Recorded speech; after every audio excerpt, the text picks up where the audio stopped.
Let's talk about you and how you got started working at 1660 The Fan, and how you got involved with all the different teams that you cover, and some of the things that you enjoy about it, some things that you'd like to maybe see changed, or things that you've seen since you've been doing it that have changed over. Yeah, well, I got started working for 1660 The Fan back November of 2014. At the time, Jeremy Lawrence was the branch manager, and then Jay replaced him, of course.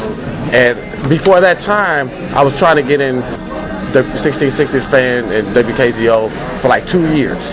I know Jay and I know Jim McKinney very closely, and I was trying to get in then after graduating from Sports Management Worldwide in sports broadcasting, as well as editing and doing voiceovers and PR relations and stuff. And when it finally came through that they gave me the call to come work for them, man, you're talking about a kid in the candy store.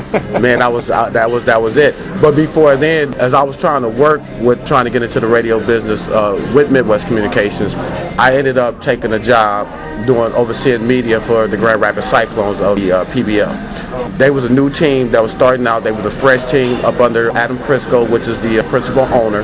And unfortunately, our season ended after 3 games, our inaugural season, because of the Grand Rapids drive coming to the Deltaplex, which is affiliated with the Pistons, of course. So that kind of like subsided off to the side a little bit. But I stayed close-knit with the organization like I do now. Me and Adam, we still talk a lot, and we still do a lot of things together. He's a very nice guy, great owner. And then I just started focusing more on my radio career until I got with the Grand Rapids Fusion up under Danielle Action, which is the first female owner of the International Basketball Association of the IBA. And the Fusion, we ended up winning the title in 2014.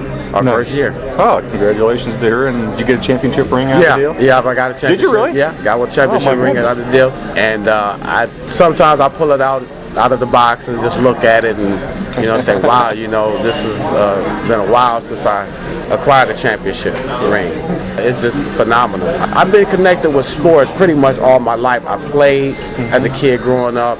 I was a 2-sport athlete in high school. I played baseball and I played basketball. I won a championship in basketball with Compton High School. We came close in baseball, but no cigar. Yeah. And then after I suffered injuries, I could no longer play at the college level. I had got letters of intent to go to play for colleges. So I ended up going on an academic scholarship, which I acquired a degree to become an architect. So from an architect to a sports. Yeah, sports has always been my passion, though. And the only way I knew I had to stay close to sports was I had to go back to school. I had to go back to school and I had to learn the new technology of how everything is being run today with sports, editing, audio stuff, you name it, the whole nine. Because it wasn't like back in the day how it used to be, kind of simplified a little bit. You just had the big camera in your face and the microphone with the cord and it's hooked up to it and everything. Everything is now different. You have laptops, you have tablets, you have your cell phones and everything, to where now it's just taking on a whole new format with the new technology today, to where you have to constantly reinvent yourself. I didn't really know what I was going to do. I just said, well, and I set up for 3 days contemplating on what I was going to do with it. Why don't you put together a sports show? That's it. There you go. And the Scoop Talk Show was born. I started the Scoop Talk Show in 2012, 2013. Started out as a podcast, more or less. And then with like I said, using the social media and stuff like that, I said, well, social media is going to do one of 2 things for me. It's going to get me out there, or it's going to put me under. So I started using social media like Facebook, LinkedIn, Twitter, all these different avenues, and I would put together a 30-minute podcast, but I take little snippets of it, maybe about 30 seconds or more, up to a minute, and then I'll post that out there with a link so that people can connect to the show and listen to the show. But then I started getting reviews about it. I started getting people saying, well, man, that was a great show and stuff like that. Because audio, we both know, audio is easy to do. You just putting together some sound.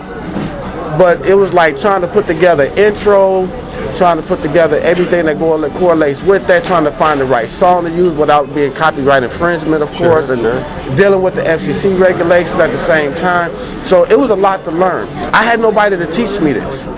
So I had to go on YouTube and look at all the ideas and stuff, and that's where I've been dubbed the self-taught guru. I love it. I love it. I like the way you describe yourself.